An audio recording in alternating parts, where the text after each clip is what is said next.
አሰላሙ አለይኩም ወራህመቱላሂ ወበረካቱሁ። ቻናሉን ሰብስክራይብ፣ ላይክ እና ኮሜንት ስለምታደርጉ በጣም አመሰግናለሁ። የአላህ መልእክተኛ ማን ናቸው? የአላህ እዝነት ማሳያ የነቢያችን አለይሂ ሰላቱ ወሰላም መላክ ትልቅ ምልክት ነው።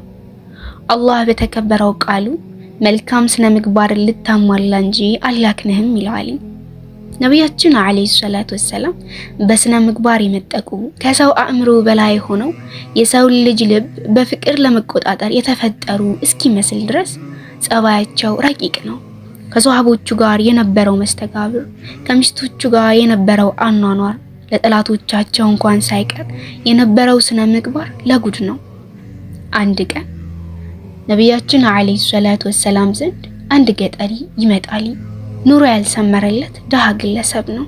ሳህን ሙሉ ወይን ስጦታ ለነቢያችን አለይሂ ሰላቱ ወሰላም ይዞላቸው ይመጣል። እሳቸውም ስጦታቸውን ይቀበላቸዋል። ወይኑንም መመገብ ይጀምራሉ።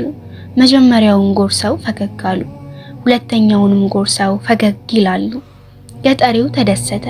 የነቢዩ አለይሂ ሰላቱ ወሰላም ሷሃቦች ሁሌም ለነብዩ ሀዲያ ሲመጣላቸው ስለሚያካፍሏቸው አሁንም እንዲያካፍሏቸው በጉጉት ይጠብቁ ጀመር።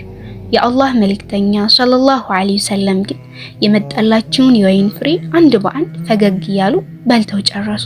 ስጦታውን አቅራቢው ገጠሪ በጣም ተደስቶ አመስግኖ ሄደ።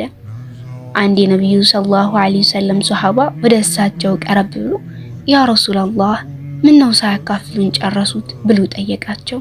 ነቢያችን አለይሂ ሰላቱ ወሰላም ፈገግ ብለው መለሱለት፣ ሰውየው መደሰቱን አይታችኋል አይደል? ወይኑን ስቀምሰው በጣም ይመር ነበረ። ባካፍላችሁ አንዳችሁ ገጠሪውን የሚያስከፋ ነገር እንዳታሳዩት ስለሰጋው ነው አላቸው። ሱብሃንአላህ! ምን አይነት አኽላቅ፣ ምን አይነት ስነ ምግባር ነው!